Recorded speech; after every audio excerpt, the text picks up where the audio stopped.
Buenas tardes, queridas amigas, queridos amigos. Bienvenidos a este nuevo webinar de la SEINC que va a tener como tema central la COVID-19. Soy Santiago Moreno, trabajo en el Servicio de Enfermedades Infecciosas en el Hospital Ramón y Cajal de Madrid y tengo el honor de coordinar este webinar y moderarlo junto con nuestro compañero, el doctor Juan del Castillo, al que luego vais a tener el gusto de conocerlo, que no lo conozcáis todavía. Como os decía, vamos a tratar esta tarde de sintetizar las novedades que han habido en los últimos tiempos sobre la COVID-19 y el tratamiento de la enfermedad, resumiendo las presentaciones que se han hecho desde el CROI hasta el ECMID. Y es probable que algunos de vosotros, a pesar de estar aquí, penséis, pero ¿se pueden producir novedades en el terreno de la COVID? ¿No está todo dicho? Y además tenemos pocos casos de COVID y no nos queda un gran problema. Y es verdad que los datos epidemiológicos pudieran acompañar a que piensen así. Aquí os he traído pues, de la página web de la Johns Hopkins, que conocéis bien. He sacado las dos curvas, la curva de la Unión Europea y la curva en España, que está en azul. Y efectivamente hemos visto que pues, son curvas más o menos paralelas, como veis ahí, en el que asistimos a la onda de Omicron ya en diciembre del año pasado, y de repente a partir de ese momento las cifras van bajando y en la actualidad tenemos una incidencia bajita de la cuestión. Estamos en una situación epidemiológica hablando de cierta tranquilidad en cuanto a la COVID-19. Si nos venimos a España y detallamos más los datos, estos sabéis que son los periodos, las 6 olas que nuestro ministerio ha reconocido de la COVID-19. Y de nuevo aquí vemos la ola de Omicron que tuvo lugar durante el invierno pasado. Y efectivamente, el ministerio ha registrado una séptima ola que nos dio un susto precisamente en el verano del año pasado, y a partir del verano pues disminuye la incidencia de la enfermedad y disminuye el número de casos, tanto de pacientes infectados como luego a la derecha tenéis en la gráfica de las hospitalizaciones, que también ha disminuido y se ha mantenido disminuida durante todo el invierno, lo cual levanta la duda de si la enfermedad tiene un comportamiento estacional como otras infecciones respiratorias o no es tan estacional y sigue un comportamiento más errático. Todo eso, os digo, nos podía llevar a pensar que hay poco que comunicar ya sobre la COVID, que es una enfermedad bien controlada, pero mirad, los datos van en contra de eso. Mirad, por ejemplo, a modo de testimonio, en el congreso más reciente, que ha sido el ECMID, mirad lo que supusieron las presentaciones sobre COVID ahí en el congreso. Una sola enfermedad, entre todas las enfermedades infecciosas y el diagnóstico microbiológico se aborda en el ECMID. El 10% de las sesiones del congreso tuvieron que ver con la COVID. El 16% de los simposios que organizó la industria farmacéutica tuvo que ver con la COVID. Y el 15% de los abstracts que se presentaron tuvieron que ver con la COVID. Algo hay todavía que decir. Mucho se está investigando para que la COVID ocupara en un congreso como el ECMID, de 16.000 asistentes, ocupara tal espacio. Y por si fuera poco, y para entender todavía los gaps que la enfermedad nos crea y que tenemos que solucionar, le voy a pasar a Juan. Juan. Muchas gracias, Santi. Muchas gracias y bienvenidos a todos en nombre de SEMES también. Y efectivamente, tienes razón, la situación actual es mucho más halagüeña de lo que hemos vivido. Pero hay un pero. Y a modo de ejemplo, os quiero presentar este caso, que es de este mismo mes. Es un caso de una mujer de 67 años que acude a un servicio de urgencias con un linfoma no Hodgkin en tratamiento con rituximab y con vacunación completa, la última dosis puesta hace 7 meses. Y viene con clínica respiratoria y viene bien, 4 días de evolución. Veis que tiene fiebre, pero una buena saturación, está bien clínicamente, está bien la exploración, satura bien y se le hace un antígeno que es negativo y por tanto se le da el alta, dado que la situación clínica se lo permite y dado que no hay sospecha o que el antígeno fue negativo, se le da de alta con levofloxacin y se va a casa. Y vuelve tan solo 48 horas después y ya viene con una placa que estábamos acostumbrados a ver y que ahora no vemos con tanta frecuencia, pero sí hay pacientes de alto riesgo de progresión en los que podemos ver esas placas con infiltrados intersticiales bilaterales y esa situación clínica de insuficiencia respiratoria. Por tanto, efectivamente, el panorama es mucho más halagüeño, pero debemos identificar adecuadamente los pacientes con alto riesgo de progresión, porque todavía los hay y todavía hay pacientes que van a progresar más a pesar de la situación actual.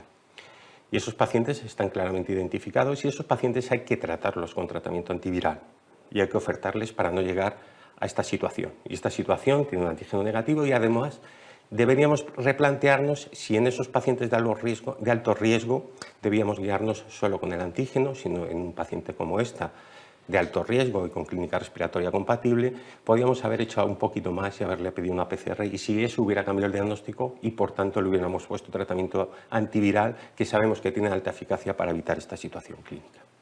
Por tanto, mucho mejor, pero recordar un dato que consulté ayer, en Europa, según las cifras de esta última semana, casi 900 muertos por COVID. Por tanto, todavía hay mucho de qué hablar en este tema y creo que tenemos una gran oportunidad con los ponentes que tenemos hoy para ver las últimas novedades que se han presentado en el ECMIC y en el CROI. Y veis aquí el programa. Después de nuestra introducción, pues hablará el doctor Juan Emilio Losa, jefe de infecciosas del Hospital Universitario de Alcorcón, que nos hablará de esas novedades en estos dos congresos para el tratamiento del paciente con COVID moderado o grave, aquel paciente que hospitalizamos. Posteriormente, el doctor Alejandro Martín Quirós, del Servicio de Urgencias del Hospital Universitario de La Paz, nos ha hecho el mismo esfuerzo de repasar las novedades en el ECMIC y en el CROI, pero esta vez centrándonos en el paciente ambulatorio, el paciente con enfermedad leve y que no vamos a ingresar. Y después de estas dos intervenciones tendremos el gusto de conectarnos con Isi Mozafari, que nos dará una charla para entender bien la metodología de los estudios recientemente presentados en este congreso en torno a resultados en vida real y cómo desde el punto de vista metodológico se han realizado estos estudios para entender esa metodología y dar valor a los resultados. Y para finalizar, pues tendremos 30 minutos para que podamos discutir entre todos y atender vuestras preguntas. Y yo creo que una parte muy importante de cualquier sesión clínica es poder discutir. Sin más, le doy la palabra al doctor Juan Emilio Losa, que nos va a hablar en primer lugar, paciente ingresado, y luego a Alejandro Martín Quirós, que nos hablará del paciente ambulatorio. Gracias, Juan Emilio. Buenas tardes. Lo primero, gracias Juan, gracias Santi por invitarme a participar en este webinar. El tema, como ha mencionado Juan, mi tocayo, el que se me ha propuesto es el paciente hospitalizado, usando esa terminología y ese juego que hemos dicho de palabras. En nuestro caso sería el paciente que ingresa por COVID, con un cuadro de COVID lo suficientemente grave, podemos decirlo así, para justificar su ingreso hospitalario. Bueno, como ha dicho antes Santi, el doctor Moreno, pues el reto es grande. Realmente 2 megacongresos con un número, como estáis viendo en la diapositiva, tan elevado de comunicaciones en 15 minutos para cada uno de nosotros. Yo me tomé la molestia de mirar el caso del CROI, al que tuve la suerte de asistir presencialmente, pues 228 comunicaciones del CROI sobre un total de 1.200, una de cada 5 comunicaciones en el CROI, Congreso de Infecciones Oportunistas y Retrovirus, fue sobre COVID. Del ECMID lo ha comentado Santi. Nos vamos a centrar en adultos, entre otras cosas porque es lo que nos dedicamos la mayoría de nosotros.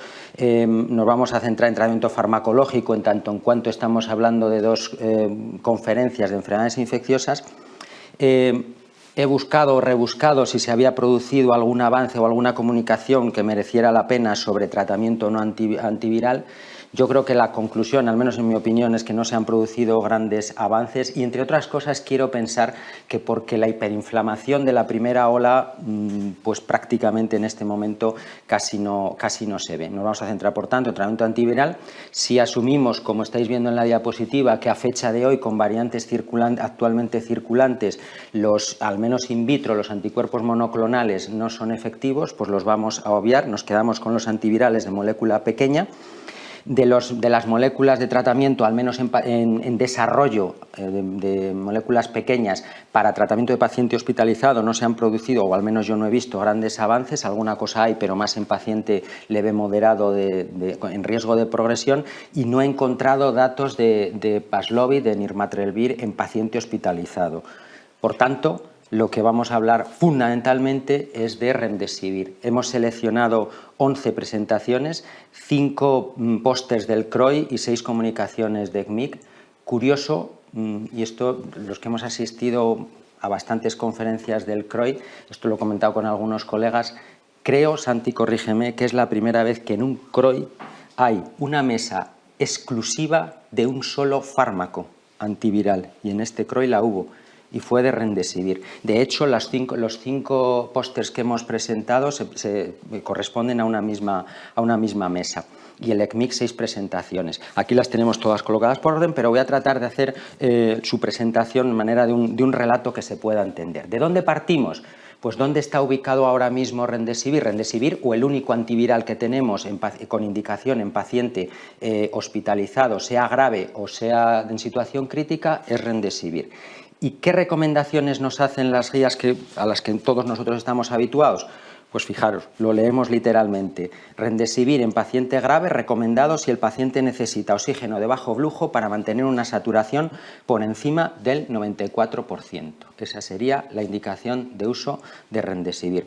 Y en paciente crítico, lo único que se alcanza a decir, dice, es posible que Remdesivir sea eficaz en pacientes tratados que llegan a ventilación mecánica si se trata precozmente. Pues así las cosas, vamos a tratar en los próximos minutos de ver si se han producido, o con las presentaciones que yo voy a hacer, si logro convenceros de que creo que algo importante sí se ha podido establecer en estas dos conferencias. Por tanto, vamos al lío, vamos al desafío. Vamos a empezar en el CROI con un metaanálisis. Fijaros, es un metaanálisis además que, casi coincidiendo con su presentación en el CROI, se publicó en Lancet Respiratory Medicine. Y es esta comunicación junto con la última son las únicas que voy a presentar de experiencia en ensayo clínico aleatorizado. Todas las demás van a ser de experiencia en vida real, que esa es una de las justificaciones por la cual la tercera de las presentaciones de Mozafari tiene su interés. Aquí estamos en el metaanálisis de los ensayos aleatorizados clínicos y controlados con Remdesivir en pacientes hospitalizados. Metaanálisis, 10.000 pacientes, 8 ensayos, incluidos el ACTT1 y Solidarity, periodo febrero del 20, abril del 21, variable dura, mortalidad pura y dura, mortalidad, a los 28 días. Odds ratio ajustada de mortalidad, 88%, no pasa del 1 pero se acerca, muy justo, pero casi una reducción de mortalidad del 12%. En datos globales, si nos vamos, que es lo que está recogido en la tabla, a pacientes que no necesitan oxígeno o están con oxígeno de bajo flujo, efectivamente corrobora y suscribe la recomendación de SEIM, porque como veis se produce una disminución de mortalidad en torno a un 20% mortalidad al mes, a los 28 días. Además, como estáis viendo en la diapositiva, reduce la progresión. Cuando se usa variable combinada, muerte o progresión a necesidad de ventilación mecánica, también reduce tanto la mortalidad como la progresión de la enfermedad.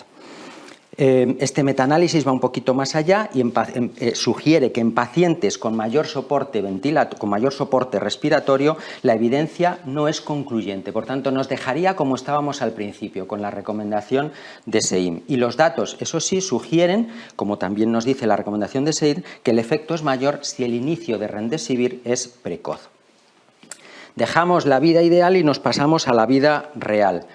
Presentación también del CROI, de la cohorte de veteranos de Estados Unidos, cohorte de veteranos hospitalizados, periodo julio del 20 a diciembre del 21. La verdad es que no sé cómo se traduce bien en castellano, es el Propensity Score Matching, emparejamiento por puntuación de tendencia, la verdad es que suena bastante mal. Lo vamos a denominar el Propensity Score, que yo creo que todos intuimos qué es, y cuando acabe la jornada de hoy creo que sabremos exactamente qué es. Se trata de ajustar una especie de estudio de casos y control. Tratan de emular un ensayo clínico con datos de vida real de cohortes retrospectivas. En torno a 3.600 pacientes se comparan uno a uno tratados con Remdesivir frente a 3.600 no tratados con Remdesivir. Edad media 70 años, 40% de vacunados. En este primer estudio, como veis, es muy justo, muy discreto el beneficio y prácticamente se circunscribía a pacientes que no reciben oxígeno. ¿De acuerdo? Pero vamos a avanzar un poquito. Nos venimos a abril, nos venimos al ECMIC, nos vamos a Copenhague y aquí se presentan varios estudios muy interesantes de vida real. Uno de ellos de aquí en España. Es un estudio observacional, retrospectivo, multicéntrico, que tiene el interés de que está hecho usando bases de datos de las historias clínicas electrónicas de 3 hospitales de Madrid mediante procesamiento de lenguaje natural, algo así como de inteligencia artificial, y parten de unos 6.000 pacientes y al final se eligen 812 tratados con Remdesivir frente a 2.700 no tratados con Remdesivir.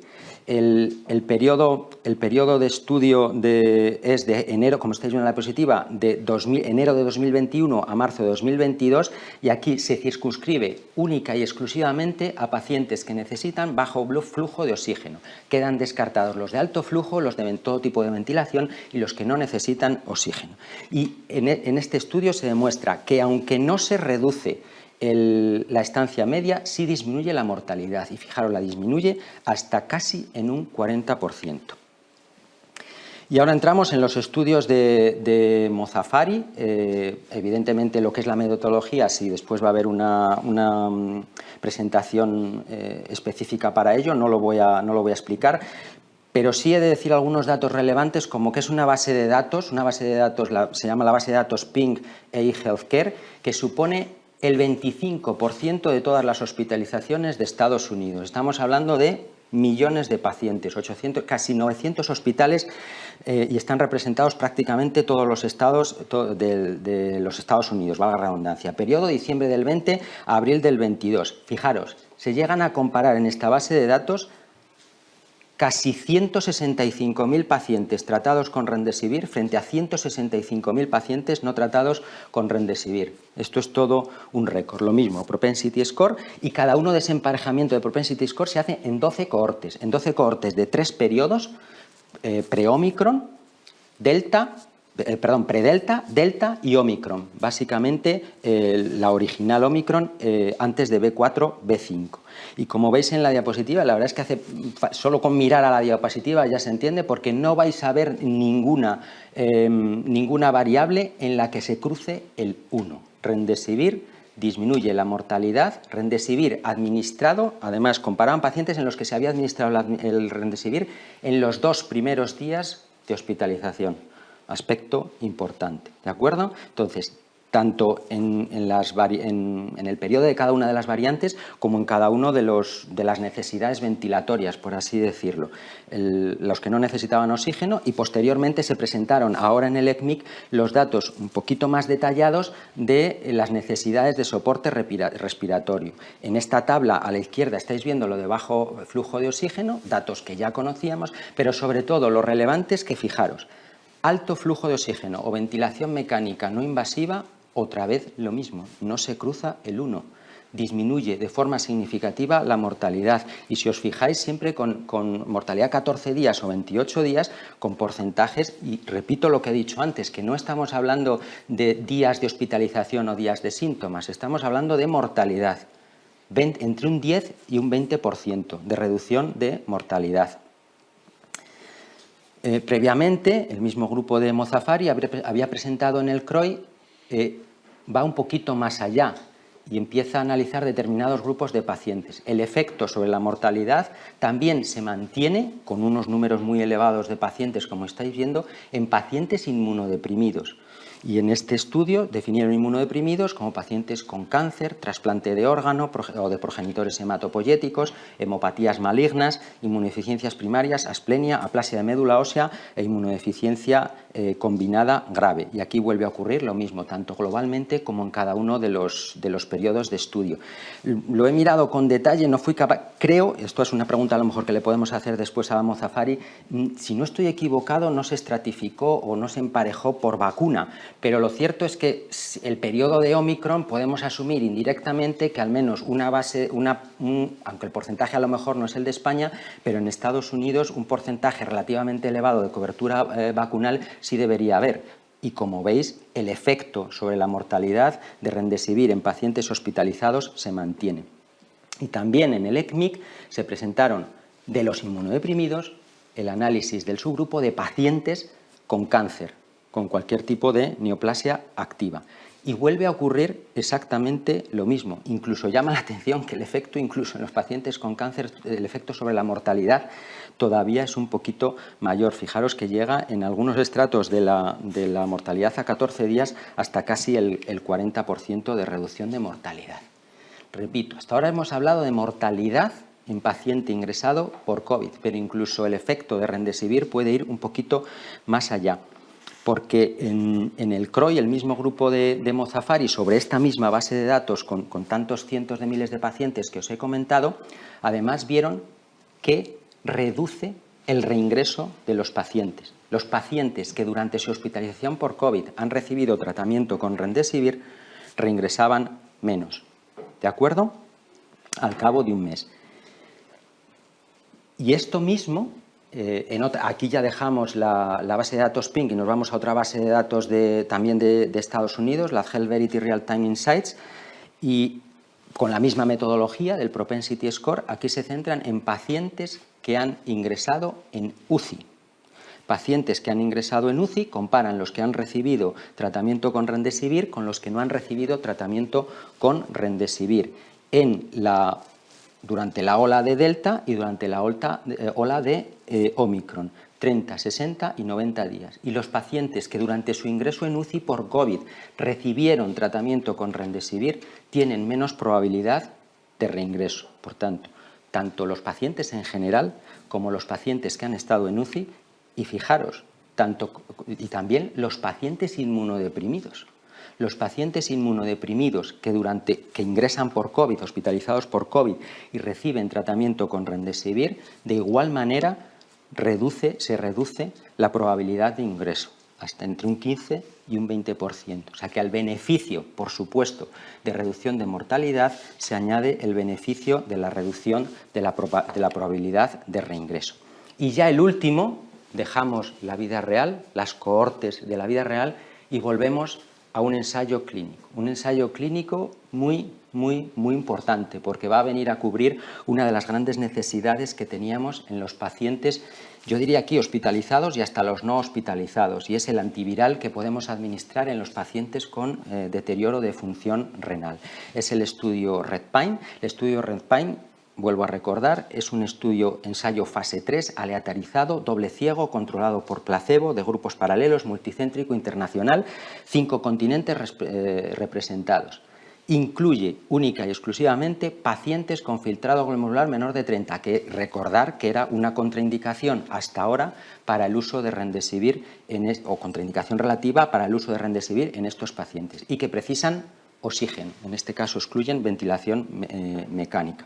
Variable principal, muerte o progresión a ventilación mecánica. Aquí nos vamos a encontrar con una cosa, fijaros que el número de pacientes es, para lo que os acabo de contar ahora mismo, de cientos de miles de pacientes, tenemos tratados con Remdesivir 163, no tratados con Remdesivir 80. Lo digo porque en cuanto a eficacia, aquí en este estudio no se ven diferencias, se intuyen, porque es cierto que se intuyen diferencias en cuanto a la odds ratio ajustada, es cierto, está por debajo del 1, pero lo cruza relativamente poco, es decir, que yo creo que probablemente con muestra más amplia podría adquirir significación significativa. Pero realmente lo relevante de este estudio es que cuando comparas los pacientes con deterioro de función renal que reciben Remdesivir y los que no reciben Remdesivir, no hay más pacientes que empeoren la función renal habiendo recibido Remdesivir que los que no han recibido Remdesivir. Es decir, no hay más efectos secundarios por nefrotoxicidad en este tipo de pacientes. Este estudio viene a complementar lo que se había presentado en el CROI, que eran los datos farmacocinéticos de Remdesivir en los pacientes que tenían deterioro de función renal. Creo, hasta donde sé, que estos datos lo que llevan a la compañía es a presentar la modificación de ficha técnica para incluir esta indicación de este fármaco. Esto es todo lo que yo os quería contar, y para concluir, pues las 5 ideas fundamentales. Remdesivir en hospitalización por COVID. En los datos de vida real nos dicen que cuando se administra precozmente, 1, disminuye la mortalidad. 2, también lo hace en los pacientes con mayor necesidad de soporte ventilatorio, más allá del oxígeno a bajo flujo. También en inmunodeprimidos. Su uso se asocia además a disminución de reingreso, incluso en los que han ingresado en UCI o los que han ingresado en situación de inmunosupresión, y eso ocurre independientemente de la variante de SARS-CoV-2 que esté circulando. Y por último, que Remdesivir no precisa ajuste de dosis en insuficiencia renal avanzada. Muchas gracias, y esto era lo que os quería contar.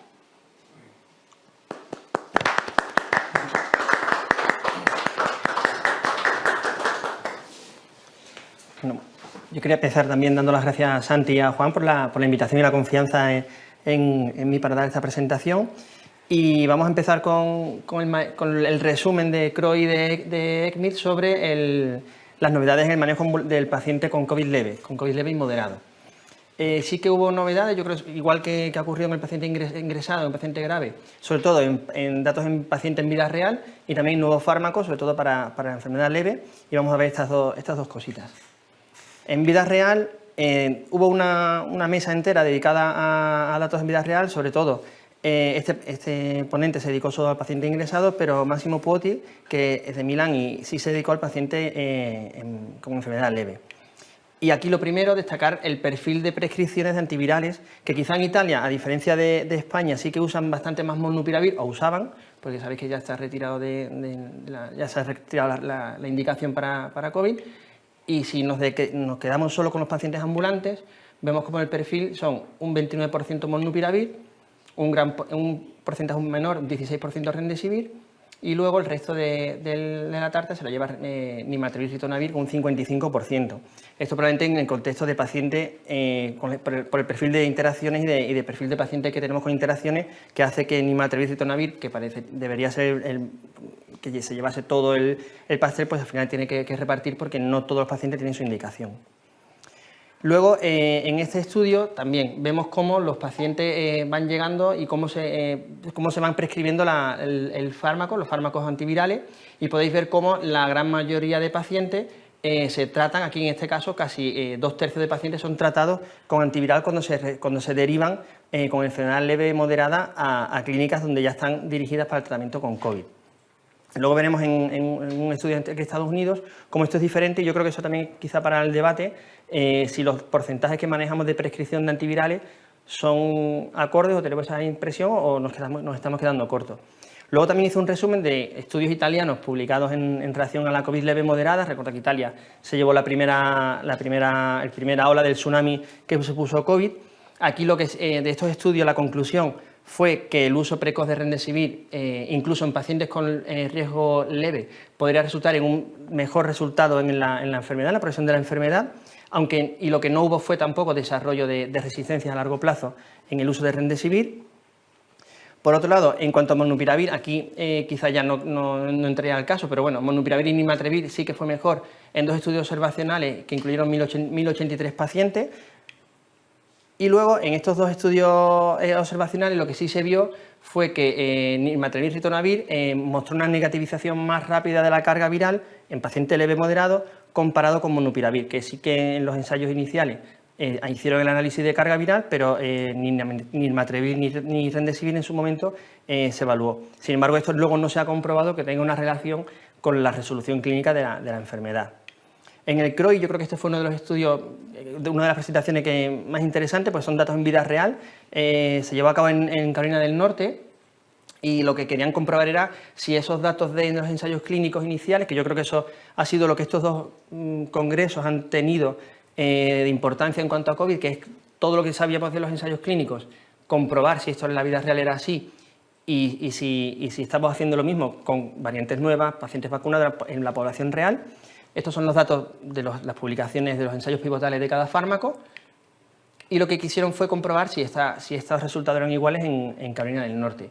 Y para ello hicieron igual, hicieron más de 16 hospitales, más de 900 clínicas de manejo ambulante en todo Carolina del Norte. Manejan unas bases de datos que ya nos gustaría a nosotros tener esa capacidad de manejo de datos. Y incluyeron todo paciente adulto con una PCR positiva para coronavirus. El outcome principal fue hospitalización a partir de las 24 horas de empezar el antiviral, con COVID, por COVID y no con COVID como diagnóstico principal, y luego lo consideraron los primeros 14 días después de la PCR positiva.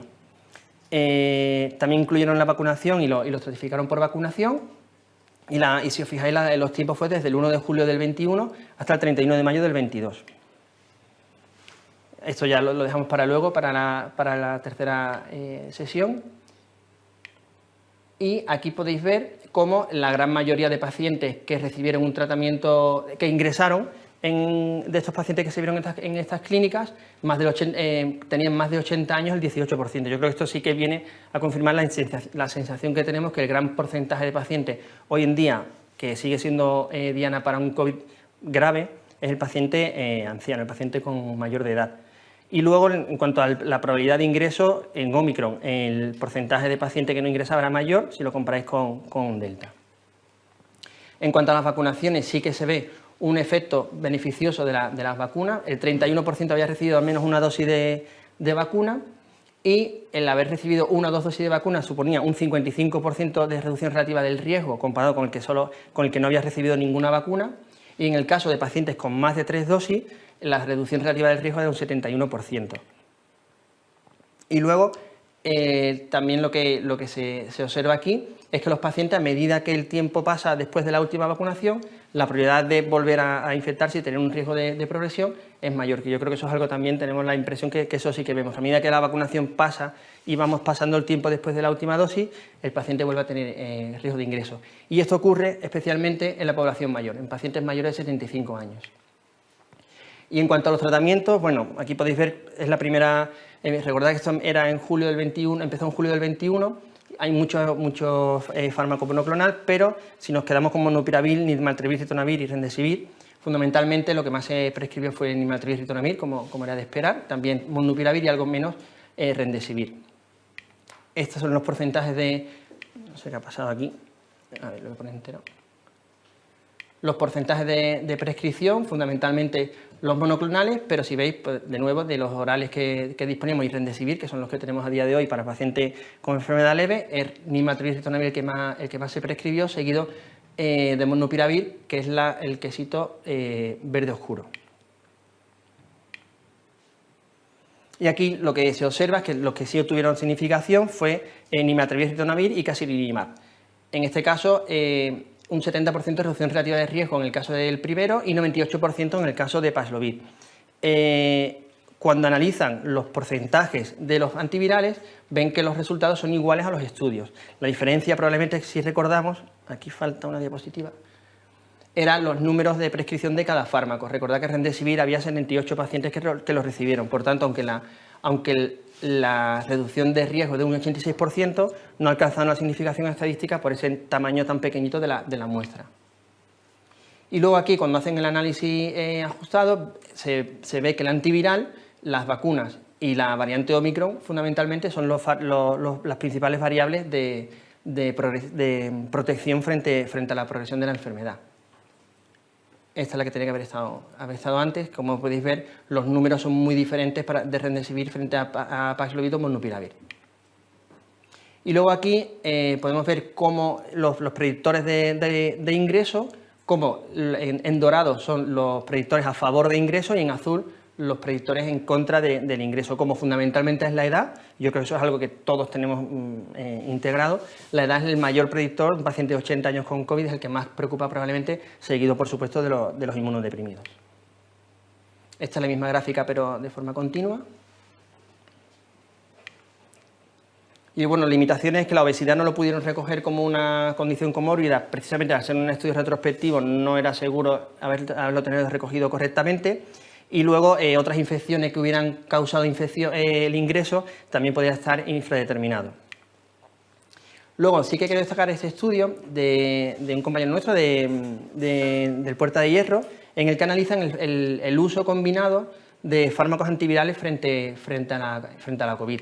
En este caso seleccionan pacientes inmunodeprimidos y lo que se observa es una tendencia, aunque el tamaño muestral era pequeñito, sí que observan una tendencia a que el tratamiento combinado en pacientes inmunodeprimidos era mejor que la monoterapia para la progresión de la enfermedad. Y cuando analizan un subgrupo de pacientes con unos BAUs bajitos, ahí sí que encuentran diferencia y una tendencia en los pacientes que están con anti-CD20, que de nuevo yo creo que viene a confirmar lo que tenemos en mente, que pacientes con rituximab, pacientes que no consiguen niveles de vacunación apropiadas, son los pacientes probablemente más candidatos a recibir tratamiento y a ser enérgicos en su tratamiento. Esto no quería ponerlo. Vale. En este ensayo, en este estudio, lo que observan y comparan es molnupiravir y Paxlovid para prevenir la progresión de la enfermedad en pacientes hematológicos. Y lo que observan es que ambos fármacos eran efectivos para prevenir la enfermedad. Sin embargo, la progresión de la enfermedad de COVID. Posteriormente a este ensayo, este estudio, tenemos Panoramic, que como sabemos fue el estudio que al final determinó que molnupiravir se retirase la aprobación para COVID. En él es un estudio británico, como sabéis, en el que se incluyó una gran cantidad de pacientes. Lo que encontraron fue que las diferencias en mortalidad y en ingreso de pacientes tratados con molnupiravir frente a no tratados con molnupiravir fueron similares. Y por tanto se llegó a la conclusión de que no aportaba un beneficio molnupiravir. Y por otro lado sí que aportó cierta tasa de eventos adversos, por lo tanto esto fue lo que supuso, entre otras cosas, junto con un porcentaje de riesgo de progresión de la enfermedad menor, que molnupiravir se retirase. Por lo tanto hoy en día no lo tenemos.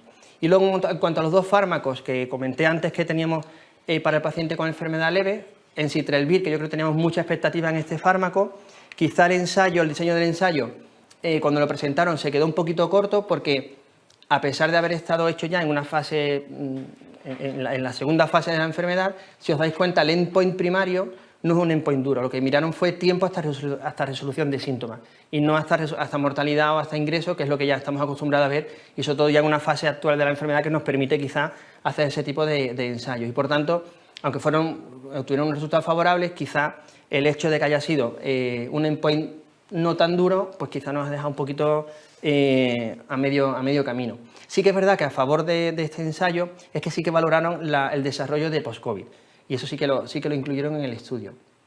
Aquí podéis ver las características de los pacientes, es población japonesa fundamentalmente, el 99% en todos los grupos, el 90 y tantos % de los pacientes en todos los grupos estaba vacunado, aunque luego también estratificaron por vacunación y lo que obtuvieron, que son estos datos, fue que el fármaco sí que disminuyó los 5 síntomas de COVID 24 horas. Por tanto, sí, está bien que disminuya 24 horas, pero quizá, y yo creo que ya también hemos visto muchas veces esto se relaciona con mortalidad o no, quizás sería la pregunta que todos nos haríamos y que sería necesario haber respondido, y no solo los síntomas. Y en cuanto al desarrollo de post-COVID, aquí podéis ver cómo sí que... esta es la carga viral, que sí que ensitrelvir redujo la carga viral en los pacientes, y podéis ver en la gráfica, en la tabla en la columna de la derecha, cómo va disminuyendo en ensitrelvir frente a placebo en las dos dosis que probaron. En cuanto a efectos adversos, los más destacables fueron la elevación de HDL y del perfil triglicérido también, en el caso de ensitrelvir frente a placebo. Y en long COVID sí que podemos ver cómo hubo una disminución del 45% en algunos casos en la subpoblación de pacientes con síntomas graves de COVID, fundamentalmente a expensas de la dosis más baja de ensitrelvir. Curiosamente, el único síntoma que empeoró ensitrelvir, en este caso, si empeoras es la parte de arriba y si mejoras la parte de abajo, fue la sensación de rinorrea y de nariz congestionada. Todo lo demás sí que mejoró los síntomas de post-COVID con el fármaco. Y el último fármaco, que yo creo que era muy esperado, es obelisibir, que es un principio activo oral que cuando se metaboliza pasa al mismo principio activo que tiene Remdesivir. Por tanto, sería un equivalente al uso de Remdesivir intravenoso, pues Obelisivir vendría a ser el fármaco oral. La ventaja, por supuesto, es que sea oral, y este es el ensayo en fase 1 de tolerancia y de farmacocinética. Y lo que se encuentra es que el fármaco es bien tolerado. La dosis farmacocinética podemos ver que se mantiene y se quedan al final con la dosis, si no me equivoco, de 300 miligramos, y los efectos adversos fundamentales fueron un aumento del aclaramiento de creatinina en grado 2 en un 31% de los pacientes, que está por ver si esto luego se mantiene en el ensayo. Y como conclusión, pues eso, Obelisivir fue un fármaco seguro y con unas concentraciones plasmáticas suficientes como para seguir adelante en el ensayo en fase 3, que estamos deseando ya de poder empezar. Y estos son, en definitiva, yo creo que en pacientes con enfermedad leve moderada tenemos dos fármacos que pueden ser nuevos para el arsenal terapéutico y útiles. Por un lado, tenemos uno que deberíamos ver si disminuye mortalidad o no. El otro, si viene a ser igual que Remdesivir, puede ser un gran cambio en el manejo. Y en cuanto a vida real, pues parece que se mantienen las sensaciones que tenemos como clínicos en el día a día de que el paciente con enfermedad leve, anciano y con pluripatología es la diana que tenemos que seguir manteniendo, y poco más. Muy bien.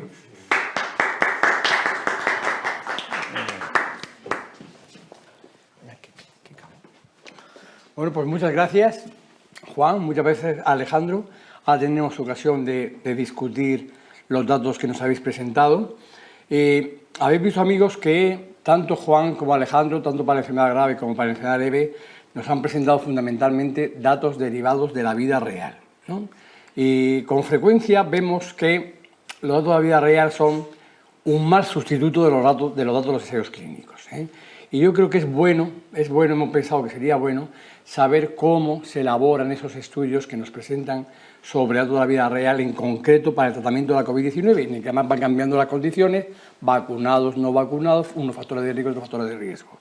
Y por eso nos pareció, y agradecemos mucho la presencia del doctor Mostafari, de Esi Mostafari.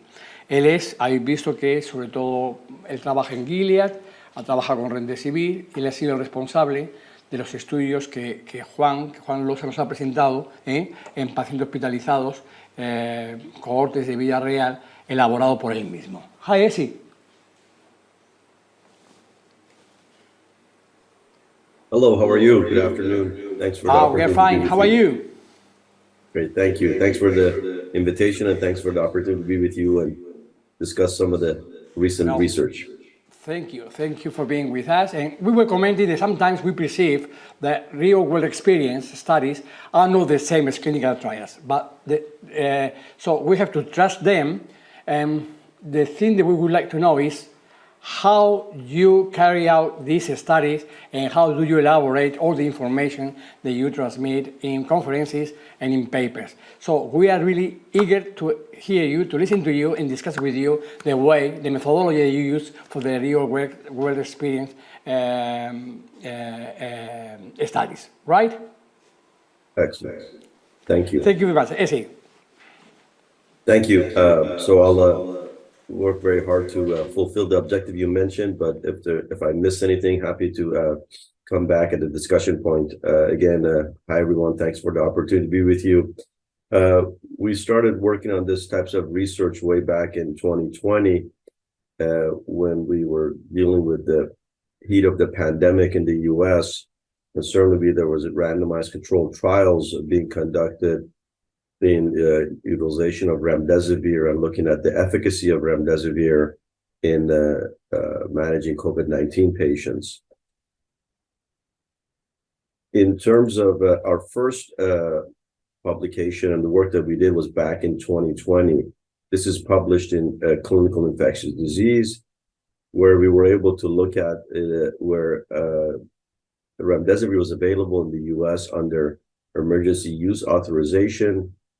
And we looked at from August to November of that year, before almost the approval came end of October, to see what was the effectiveness of Remdesivir when it's used under those emergency use conditions. And we were able to show that it did complement what was found in the clinical trial that was used for its approval.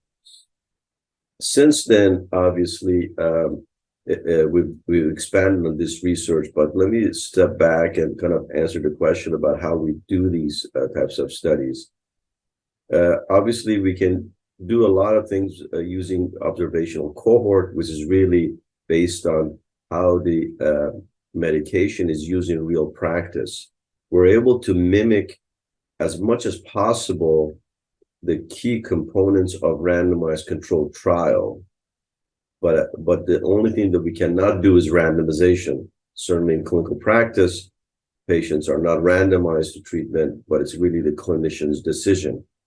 But we can mimic as much as possible in terms of the inclusion-exclusion criteria, treatment assignment, when we start, and how long we follow up the patient, the outcomes of interest, and certainly there will be statistical analyses used to balance the population, because in observational research, we don't have the benefit of randomization. This table really puts it side by side. If you look at in the various aspects of this research, we can do as much as possible, including exclusion criteria, and we can mimic it as much as possible. And then in terms of treatment assignment, obviously it's not randomly assigned, but is really as prescription. We can look at 14-day, 28-day outcomes. Mortality was the interest that we were interested to look at. We can look at this intention to treat. And really the last row on this slide talks about is the fact that, you know, since we're not able to have the randomization as we do in randomized controlled trial, we use the Cox proportional hazard model as well as do propensity score matching to be able to make these groups and patients close, like apples to apples comparison as best as possible. Let me share with you some of the details of what we just did. I should share with you what we did in the early part of the pandemic, which we published. This is the research that we presented at the CROI conference earlier this year. And we were trying to build more on the previous research and look at this across the variants of concern that were in the phases that pre-Delta, Delta, and Omicron. Those are the time frames that were these variants were dominant in the US, but it may be different, obviously, in Spain, but generally gives you a reasonable picture of how we look at this across the evolving pandemic. The approach we take in this database is we identify folks that are admitted for the primary reason of COVID-19. We're able to look at that in terms of the discharge diagnosis that's documented by the clinician in the hospital. We were looking at to see if the patients came in and received remdesivir in the first 2 days versus the ones that did not receive any remdesivir during their hospitalization, what were the mortality outcomes at 14 days and 28 days. This is a little bit more detail on that. The database that we use is called the PINC AI Healthcare Database. Is a hospital database. You can think about it this way. It records and it has documentation of every activity that occurs for that individual patient on each day of hospitalization, where the patient is residing, what treatment they're getting, what sort of procedures like x-rays or scans and so forth, what medications they're receiving and so forth. All of that is documented at the day level during that hospitalization.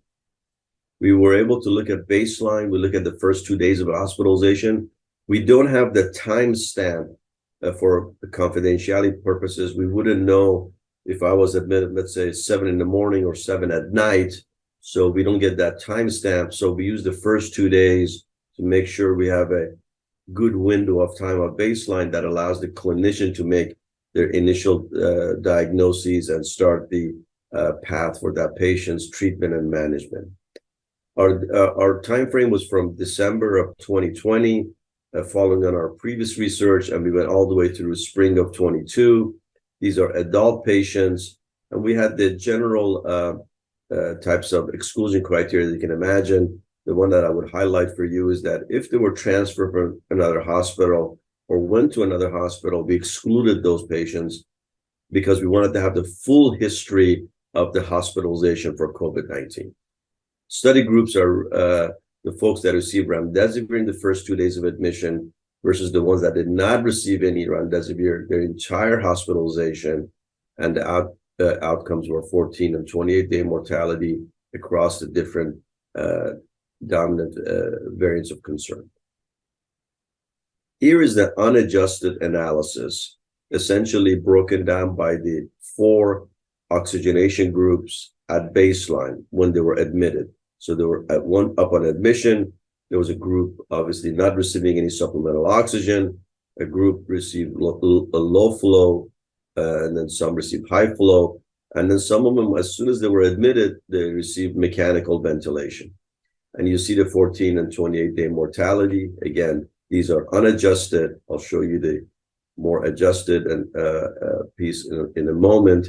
And then it shows that remdesivir group overall had a lower mortality rate at 14 and 28 days. Here's the overall result. I'd like to point out a few things in terms of the methodology. So when we match patients, we work on to identify patients. So if you find Essie, myself, in a hospital, we try to look to find my twin in the same hospital. That allows us to remove a lot of practice pattern changes and so forth. If we're not able to find my twin in the same hospital, we try to find it in a similar hospital size, big size hospital, smaller size hospital across the US and so forth in this database. As you can see here, we've broken down this both on the oxygenation level. At the upper left corner is the overall study period, and then broken down by pre-Delta, Delta, and Omicron. Also important to indicate that patients are matched also in the 2 groups based on their oxygenation requirement when they were admitted. They're also matched within the period of the variants of concern. So someone in Omicron is matched in the Omicron era, in that December 21 to April of 22.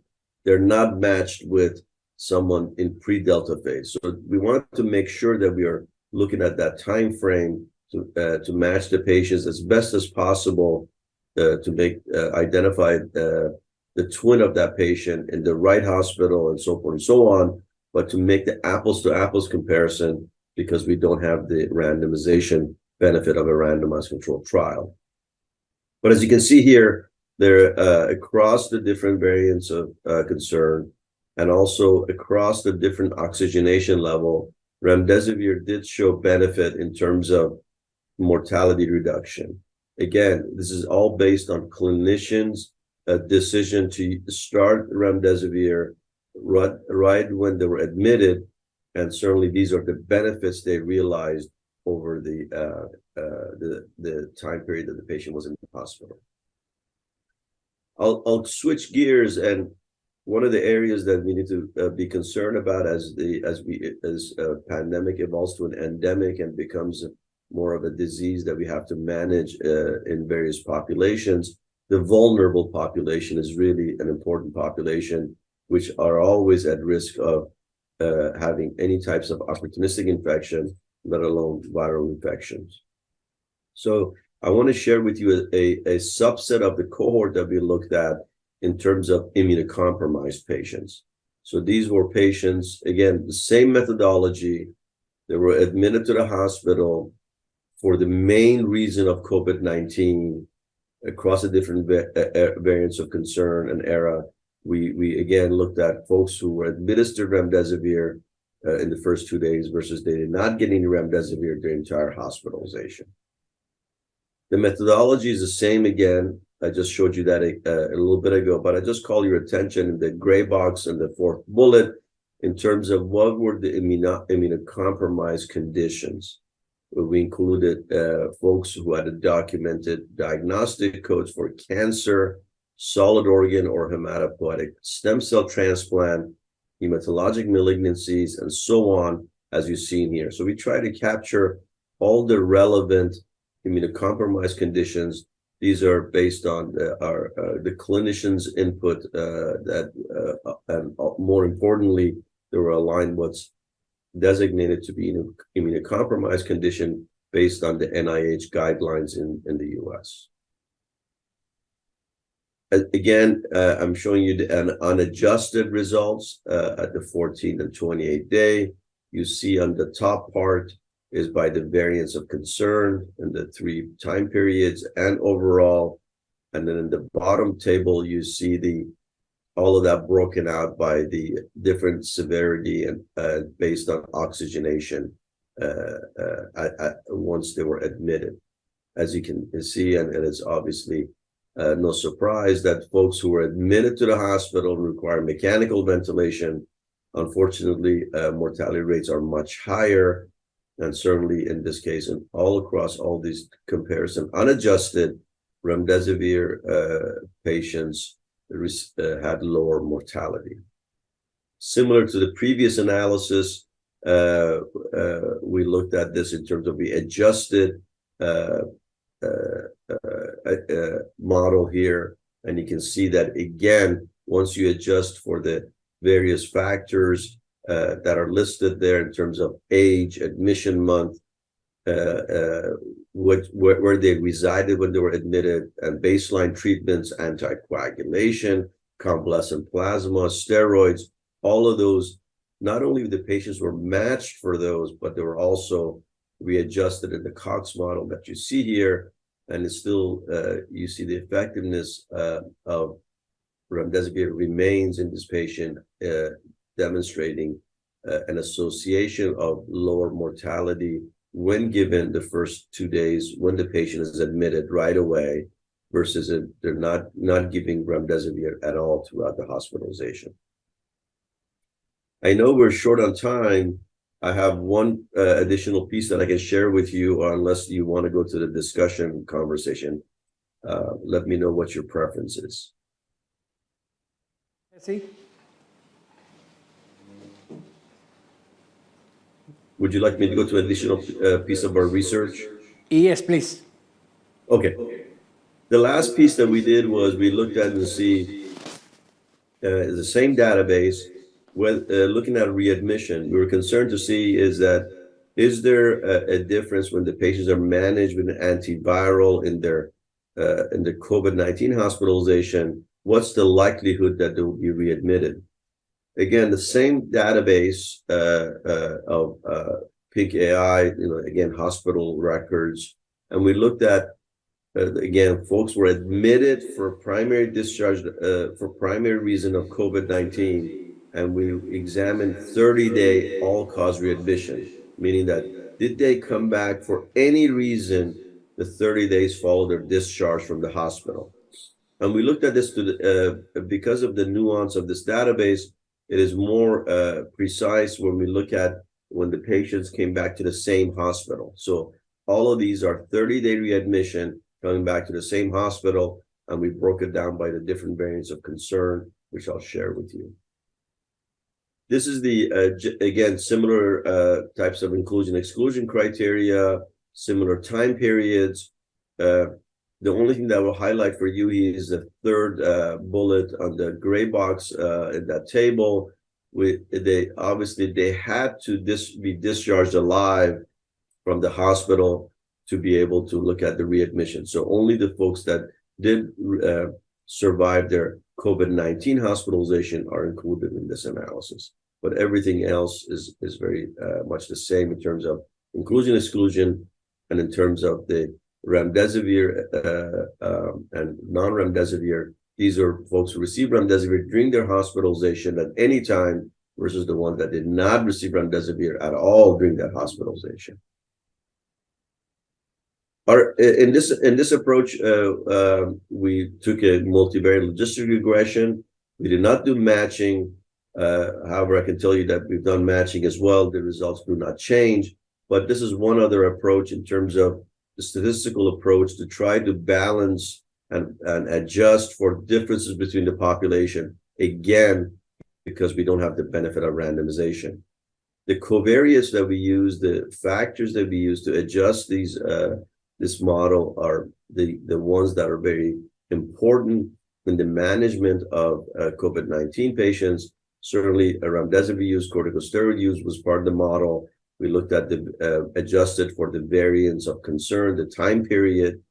We looked at the comorbidity factor in terms of comorbidity index.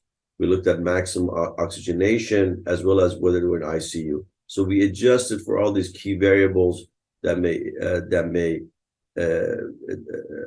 reveal some differences between the two groups, whether they got treatment or not, and what their outcomes may be. Here is the general table of the demographics. We have large numbers in this database, similar to what I showed you previously. This is from 250,000 patients who got remdesivir versus about 200,000 that did not. It's over 800 hospitals across the U.S. You see the age groups that are listed there, over 60 primarily. And then you see the maximum oxygenation. Primarily, there were no supplemental oxygen, low flow. And obviously, we don't, as you know, we don't have a lot of people coming in mechanical ventilation, which is good. But so the rates are in the order of single-digit percentage. This is the length of stay is also in here, as well as the whether they use ICU during their hospitalization. Here are the adjusted analyses, essentially looking on the left. These are the percentages of readmission.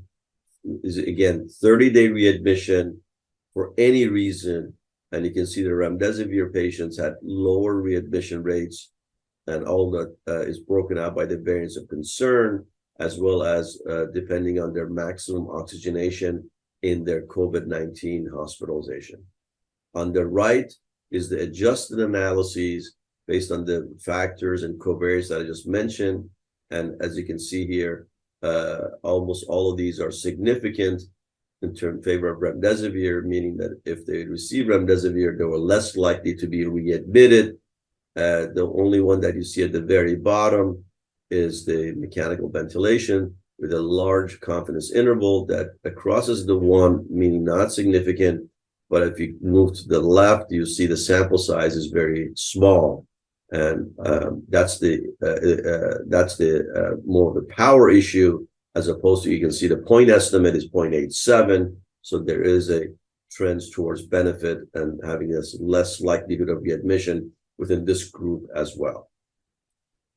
Lastly, I think one of the questions people ask is like, why were these people readmitted for? This is across all the readmissions in both groups. I will just, obviously readmissions are not something that are common, but we wanted to share with you what are the reasons that they're admitted. As you can see, this is what was documented by the clinician in the hospital. The majority were COVID-19 or infection related. If you really look at the first 3 rows or so, first 4 rows, they add up to about almost 50%. That's the reason they came back. That's the reason it was documented that they came back to the hospital within 30 days. And there were other reasons that they came back at smaller percentage. But that gives you a flavor of what was the reason for them returning to the hospital. That was the end of my presentation. I'm happy to take any questions and go to the discussion. I'll leave it up to you. Thank you. Okay, thank you very much, Jesse, for your great presentation. Now we know that you have other commitments, so we would like now to carry out, the questions for you, so you can go to your other businesses and we can go further with our symposium. So, Jesse, great data, but I have one question for you regarding the methodology, this emulation of clinical trials. We always have in mind that the main limitation of observational studies compared to randomized clinical trials is that the lack of randomization. So the potential biases that we can introduce with selection of patients. So my question is, to what extent does this emulation of clinical trials with observational data, to what extent does it preclude this limitation of the lack of randomization? And what would be, in case that you feel this is important, what would be your recommendation to avoid it? I mean, the propensity score matching, a multivariate analysis, and matching according to baseline characteristics. Because, my concern is that does these emulation of clinical trials eliminate the limitation of an observational study regarding the lack of randomization and then the bias? If that's okay, can you see my screen again? If you can go to, if the technical team can go to the presentation, I'll show one more slide and address this excellent question. Yes, we got it. Perfect. So, excellent question. And here are what I recommend, and I encourage you to keep an eye on this when you look at these types of data that are being presented. I'll show you our approach. As you can see here, our first approach is do a propensity score calculation, essentially indicating that the likelihood of they get the treatment of choice or they don't. But these were, the calculations were done in 12 separate models. Again, each variant of concern, each supplemental oxygen. So if you multiply that, there's 12 different calculations that you have to do to get your propensity score calculation. Next is the matching. Matching these folks, as I mentioned earlier, we try to match each individual as best as we can within the same hospital. If it didn't work or we couldn't find the twin, we go to the next, similar type hospital to try to remove some of the prescribing pattern differences between hospitals. And then the other part of it is we matched the pairs where we excluded folks that were discharged within 3 days. That's very critical. This is exactly what was done in the randomized trial. The patients who were deemed to be leaving soon, or unfortunately, if they were very severe and they died within the first couple of days or were not going to survive, they were not allowed to be randomized or considered for the study. So it's the same approach that was taken in the randomized controlled trial. Once we do all of that, we do our diagnostic. We did all of that to make sure that all of these things worked out, the matching worked, and so on. And then at the very end, this is very critical. Although we match everyone, we still did an adjustment, look at adjusted Cox proportional hazard model. We still adjusted for a number of key factors, as I mentioned, age and so forth. So it's I call belts and suspenders approach. So any residual confounding that may have been there, we try to remove it as best as possible. Of course, it's never going to be perfect. It's never going to be apples to apples, but this approach will take us to be there as close as possible and to see how we can evaluate these patients' effectiveness. The last piece that I will share with you, I've seen data essentially on this, and people say, like, did you match everybody or did you use your entire sample? I can tell you that in our approach, we retain over 85% of our patients that receive remdesivir in the model. So we did not lose patients, so we're able to match them appropriately along the way. There are studies that I have seen that when they do their matching, they lose as much as 50% or so. And the question from the reader or the other researchers is, okay, you lost a lot of your sample, what about them if they were included? So these are the points that I will mention. The matching is very critical, but also adjusting it at the end for any types of residual confounding that may be occurring within this population. Okay, great. Thank you very much. Juan? Hello. I have a question. Did Yes. you adjust or match for the vaccination status? Great point. In this database, unfortunately, we don't have vaccination data.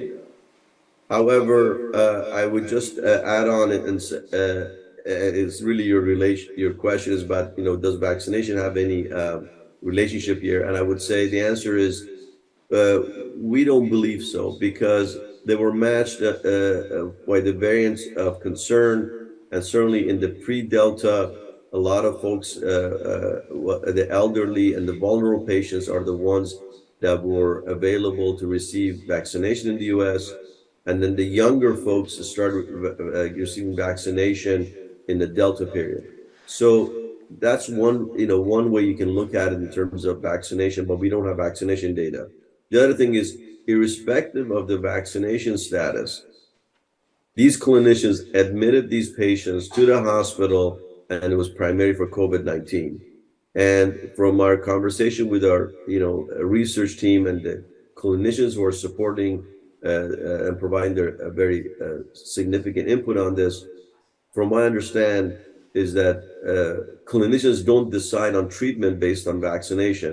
So if I come into you and see you and you believe that I have COVID-19, depending on my severity and so forth, you make your decision to treat or not treat in terms of my clinical presence, not so much about whether I was previously vaccinated or not. So these are the inferences that we were able to make, but we don't have vaccination data. Thank you. Perfect. Thank you. Thank you very much. I think one last question. Do you have, or how many patients do you have loses patients that met the inclusion criteria, and you lose that patient because you didn't have all the data for the follow-up of this patient? Do you have probably missing data, and do you have lucid patients due to this missing data in the group of remdesivir treated patient in the first 2 days with the discharge of COVID-19 as main diagnosis?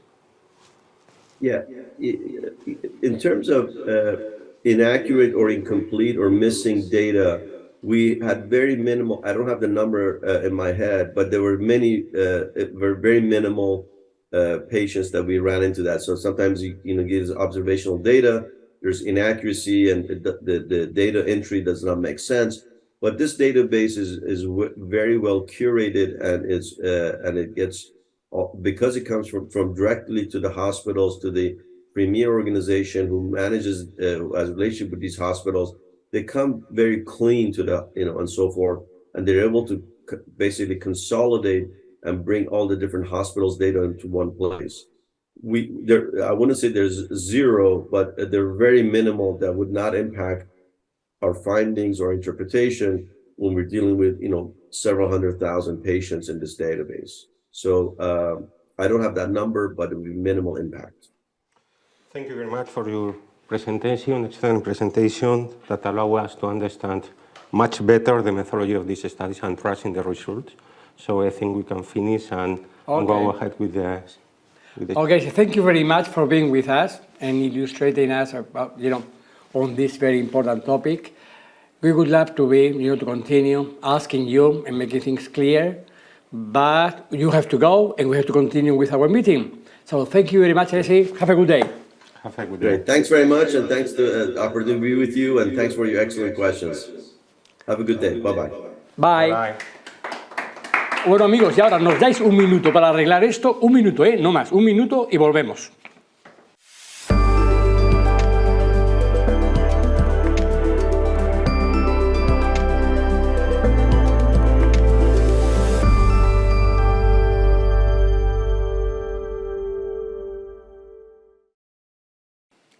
Bueno, amigos, pues ya estamos de vuelta. Un minuto que hemos dicho, Ya nos veis bien organizados, sentados enfrente de vosotros, dispuestos a tener una buena discusión y sacarle provecho a la información que Juan y Alejandro nos han presentado sobre lo original que contaron en el CROI primero y en el ECMID después.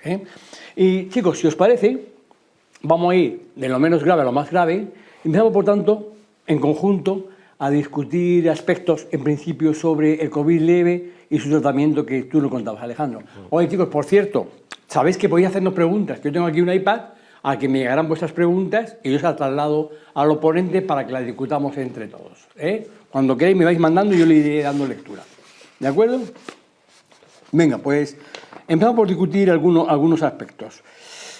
Alejandro, entre las cosas que tú has comentado, me ha gustado que ha sacado varias comunicaciones que hablaban del molnupiravir y que hablaban del Paxlovid también, ¿vale? En el paciente leve.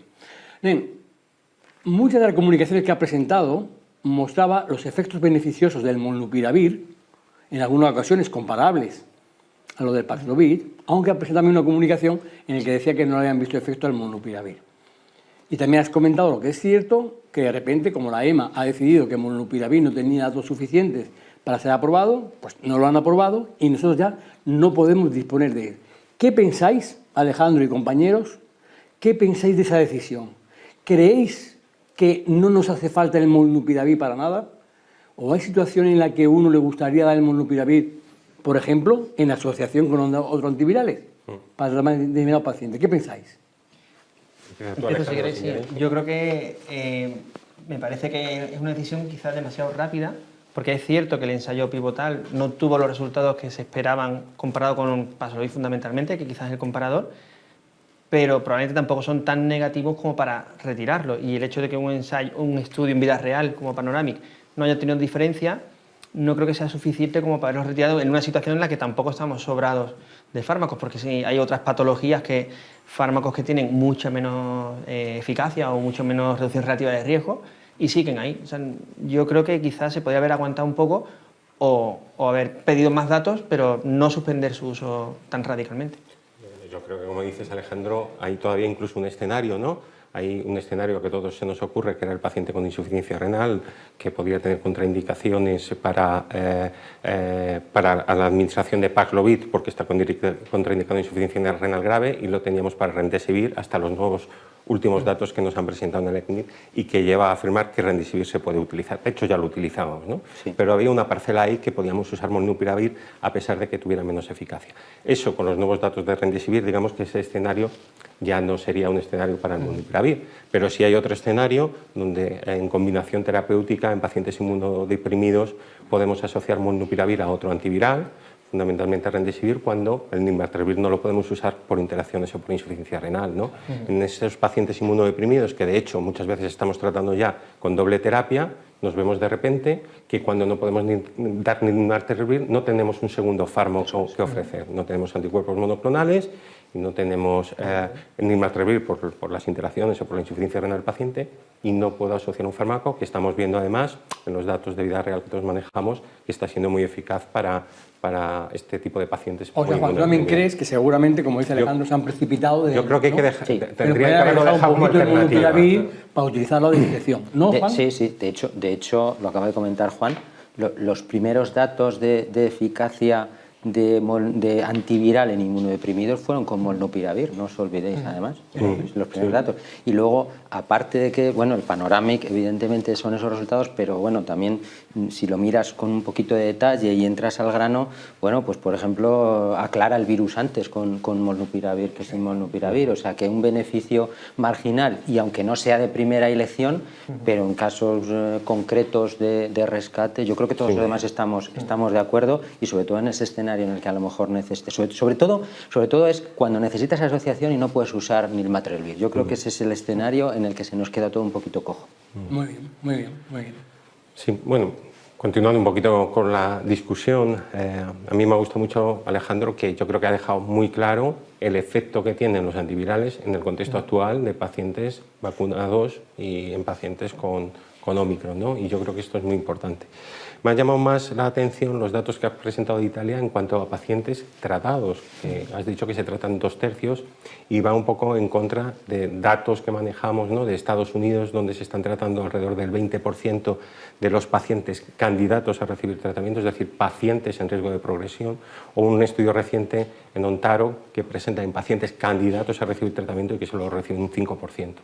Me sorprende ese dato y no sé qué percepción tienes tú en España de lo que está ocurriendo en atención primaria en los servicios de urgencias en cuanto al tratamiento de estos pacientes.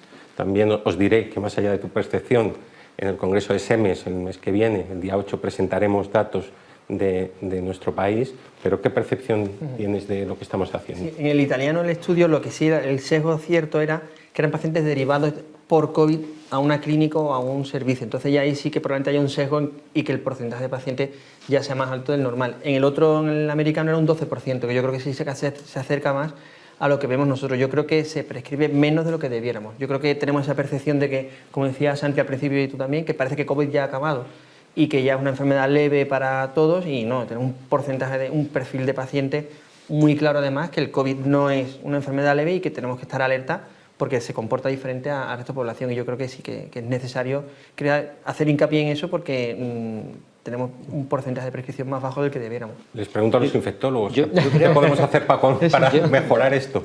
Yo creo que en el fondo es un desconocimiento, o más que un desconocimiento, una falta de experiencia. Tenéis que pensar que estamos en un escenario totalmente nuevo para urgencias, obviamente, pero sobre todo para atención primaria. Hasta ahora nunca se había planteado el tratamiento a esta envergadura, el tratamiento antiviral de una infección respiratoria aguda por un virus. Entonces, la rutina había llevado a los médicos de atención primaria, bueno, pues es un virus, y el paciente tiene una sintomatología leve. Entonces, nos falta incorporar ese plus a nuestra práctica rutinaria y decir, vale, puede tener un cuadro leve, pero puede evolucionar mal.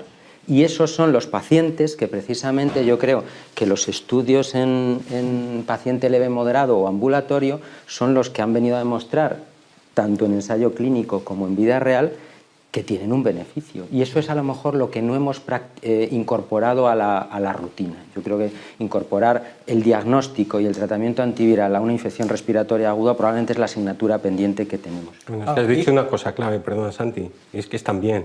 Es que muchas veces no se prescribe o hay una barrera a prescribir un antiviral porque están bien, pero es precisamente ese momento, ¿no?, en el que hay que prescribirlo, cuando están bien, para evitar que se pongan mal. Y yo creo que ese es un aspecto clave sobre el que tenemos que trabajar en primaria y en urgencias. Perdona, Santi, que te cortaba. No, iba a decir, por añadir a lo que decía Juan y estamos comentando, yo creo que también en el trasfondo está la falta de percepción, la percepción de que COVID ha dejado de ser una enfermedad preocupante. Y están los pacientes y los más necesitados, que son los más mayorcitos, pues muchos de ellos no quieren tomar paciente porque han pasado un COVID que saben que lo han pasado como un resfriado, y entonces pues no les compensa tomar una medicación que puede tener toxicidad. Y yo creo que esa misma percepción la tenemos los médicos, desde los profesionales del hospital y los de atención primaria, ¿no? Si ahora mismo el medicamento que hay que prescribir es un medicamento que tiene interacción y que te obliga a examinarlo para el paciente con el consumo de tiempo y de preocupación, o es un medicamento que tiene que ir al hospital a ponérselo, seguramente, pues oye, pues al final la tasa de progresión es muy bajita, no lo hago. Pero puede ocurrir los casos, como lo que comentaba Juan y con el que ha empezado su presentación, una paciente muy tal, que ha tomado cierto rituximab, pero que, oye, que tenía el antígeno negativo cuando se lo hacen y estaba como Dios de bien con 98 de oxígeno, para 48 horas después estar como estaba. ¿Sabes? ¿No? Yo creo, por tanto, que lo que nos hace falta, y yo creo ahora que lo discutamos a propósito de los nuevos fármacos, lo que nos hace falta es adquirir la mentalidad que decía Juan, de tener conciencia de que mejoramos el estado de salud de un grupo importante de personas con la administración de medicamentos. Y el hecho de que sea una barrera, el cotejar las interacciones no puede ser una justificación para no prescribirlo. Es decir, si hay que cotejar interacciones, se cotejan. Y en cuanto a efectos adversos, la verdad es que tanto Remdesivir como Imertravir son muy seguros y tienen muy pocos efectos adversos. O sea, no te tiene que preocupar los efectos adversos. Tienes con Imertravir que preocuparte por las interacciones, las manejas y le prescribes o no. Pero antes de hablar de nuevos tratamientos, sí me gustaría preguntar por la utilización de Remdesivir en este contexto de pacientes. Hay pacientes a los que no voy a poder dar Imertravir, y en mi conocimiento pues hay 3 modelos que yo conozco de tratamiento con Remdesivir intravenoso durante 3 días en este perfil de pacientes, ¿no? Y quiero que me completéis si tenéis conocimiento alguno más. Uno es paciente que veo en urgencias, le pongo la primera dosis y el paciente vuelve a urgencias el segundo y el tercer día para completar el tratamiento. Otro modelo es paciente que capto en urgencias, se le pone la primera dosis y se va al hospital de día organizado por enfermedades infecciosas para recibir la segunda o tercera dosis. Otro modelo es que el infectólogo baja, llamado por los especialistas en medicina de urgencias, capta al paciente y lo lleva a su consulta hospital de día. Y otro modelo es hospitalización a domicilio. No sé si en vuestra experiencia, en vuestros hospitales, ¿cómo lo tenéis organizado? El quinto, se ingresa al hospital para darle 3 días de Remdesivir. No. Es claro, es lo curioso de ingresar a un paciente para evitar la hospitalización. Quiero decir, pero es así. Ese escenario, sí, ese escenario yo también lo he vivido en mi hospital, sobre todo, por ejemplo, con los pacientes oncohematológicos. Es el escenario. Luego, nosotros, yo lo he preguntado, creo que con alguno de vosotros lo he hablado, hospitalización a domicilio, pero depende de la infraestructura que tengas de domicilio, porque ahí depende de los tiempos, ¿no? Requiere un tiempo de observación en domicilio. La administración de Remdesivir requiere un tiempo de observación que no es el que habitualmente dedica, por lo menos en la hospitalización a domicilio de mi hospital, el que se dedica cuando pones otro tipo de medicación. Requiere ese tiempo de observación y en mi hospital en ese sentido se desechó. En hospital de día no se utiliza. No porque daba un poquito de miedo y además, por ejemplo, los oncohematológicos precisamente se ingresaban en el hospital para no llevarlos al hospital de día oncohematológico donde estaban los pacientes de alto riesgo muy deprimidos. Muchos hospitales un circuito paralelo, correcto. Sí, yo creo que en este sentido cada hospital ha hecho un poco. Sí, se ha organizado. De hecho, nosotros, por ejemplo, también usamos hospitalización a domicilio, pero lo habitual es que el paciente venga a urgencias. Normalmente el paciente está bien y puede ir venir, pero un paciente de edad avanzada, con problemas de movilidad, claro. Ese paciente, que es una excepción, es el que mandamos a hospitalización a domicilio y efectivamente no podríamos tratar todos los pacientes con Remdesivir en hospitalización a domicilio, pero sí nos sirve de apoyo al circuito cuando el paciente tiene algún problema de movilidad. Y luego otros pacientes, efectivamente, es el modelo de que van, los que no tengan problemas a lo mejor de movilidad, pues vienen cada día. En nuestro caso es igual. Nosotros, paciente con movilidad normal, viene a la urgencia. De hecho, nosotros lo que hacemos con el hospital de día, porque por el miedo a meter COVID en hospital de día, los pacientes que tienen que recibir tratamiento en hospital de día, no COVID, pero que dan positivo para COVID, vienen a la urgencia a recibir su tratamiento de inmunoglobulina o lo que fuera, porque por la infraestructura del hospital no hay dónde hacerlo. Y luego el tratamiento con Remdesivir en la urgencia. O domicilio, hospitalización a domicilio en caso de que el paciente no pueda... A ver, chicos, creo que una pregunta que nos hace el doctor Álvarez que nos está escuchando. Dice, en vuestra opinión, ¿cuál sería el tratamiento de elección para un paciente de 85 años, pluripatológico, polimedicado, que tiene una COVID con carga viral alta y en el momento de su valoración está paucisintomático? ¿Cuántos días de enfermedad? ¿Cuántos días de enfermedad? Suponemos que menos de 5. Suponemos que está dentro de la ventana de 5 días para Remdesivir, o sea, es notable. O 7 para Remdesivir. Vale, eso también es una pequeña diferencia entre Remdesivir. Pero es un matiz importante. Es un matiz importante porque si nos abre la ventana siempre tenemos el 5 en la cabeza, pero si el paciente viene en el 6º o 7º día tenemos el Remdesivir. Yo ese paciente, mi primera opción es Nirmatrelvir. Si yo puedo controlar las interacciones, el paciente está bien, le voy a dar una medicación vía oral que es segura, y si controlo las interacciones no hay ningún problema. Si está polimedicado y tengo interacciones, ese paciente lo meto en el circuito que hemos hablado. Le pondría los 200 miligramos de Remdesivir en urgencias y si puede venir y desplazarse sin problemas, a pesar de su avanzada edad, vendría a urgencias y si tengo problemas, iría a hospitalización a domicilio para completar el segundo y tercer. Perfecto. ¿Algún matiz? Totalmente de acuerdo. Perfecto. Una cuestión, chicos, prometí una variable y que quiere sacar. Ha puesto, curiosamente, y lo digo para no llevarnos engaño, algunos estudios que has puesto habían mostrado los italianos y los americanos un empleo muy elevado de anticuerpos monoclonales, llamativamente elevado, macho. Yo creo, mi pregunta es, y completamos la respuesta a la pregunta de Leopoldo, ¿creéis que ahora mismo cualquiera de los anticuerpos monoclonales comercializados tiene algún papel en el tratamiento de la COVID? Yo creo que no. Quiero decir, ¿por qué digo que no? Por dos motivos. Uno, por los estudios in vitro, que parece que disminuyen la eficacia. Y dos, porque tenemos alternativa. Es decir, si no tuviéramos alternativa, podríamos ver los estudios en vida real. ¿Qué haríamos ahora? Ahora, si yo no usaría ningún monoclonal y me voy a las alternativas que tengo, dos. Hay una carta publicada en un Lancet de hace unos meses muy bonita, porque los que son partidarios de usar monoclonales dicen, ya, pero son datos in vitro. Bueno, pues este estudio lo que hace es saca el suero de personas a las que le han dado los anticuerpos monoclonales y hace un estudio ex vivo, es decir, ve qué capacidad neutralizante tiene el suero de los pacientes a los que se ha dado monoclonal frente a las variantes que in vitro son resistentes y efectivamente no tienen actividad neutralizante. Quiero decir que la pregunta está contestada. Era por aclararnos, por tanto, Leo, la idea es esa. Daríamos la cosa del Paxlovid de primera elección, siempre que no hubiera interacciones que lo contraindicaran y que no se pudieran manejar. O insuficiencia renal, que entonces también no seríamos a Remdesivir. ¿Vale? Me gustaría hacer una pregunta en este el leve moderado. ¿cómo de cómodos os sentís con la indicación de tratamiento antiviral por la ventana de síntomas? Quiero decir, y si un paciente tiene 7 días, 8, pero tiene antígeno positivo o PCR con ciclo menor de 25, ¿por qué no le vamos a poder tratamiento antiviral? Y estamos hablando no de un paciente inmunodeprimido, leve moderado. De un paciente leve moderado, pero me refiero no inmunodeprimido. No inmunodeprimido. Viejito si quieres, por ejemplo. pero no inmunodeprimido, ¿no? Sí. Pero con más días de Vale. síntomas de la ventana terapéutica que tenemos establecida. Vamos, nen, si tiene más de 7 días y yéndonos a la historia natural pre-vacunación, nen, el 7º día era aquel día clave en que si no había ido mal, tenía que ir ya bien. Cuando, Yo creo que existía la hiperinflamación. claro, sería el caso de ahora. Es decir, ahora estaríamos mejorados porque seguramente ese paciente estaría vacunado.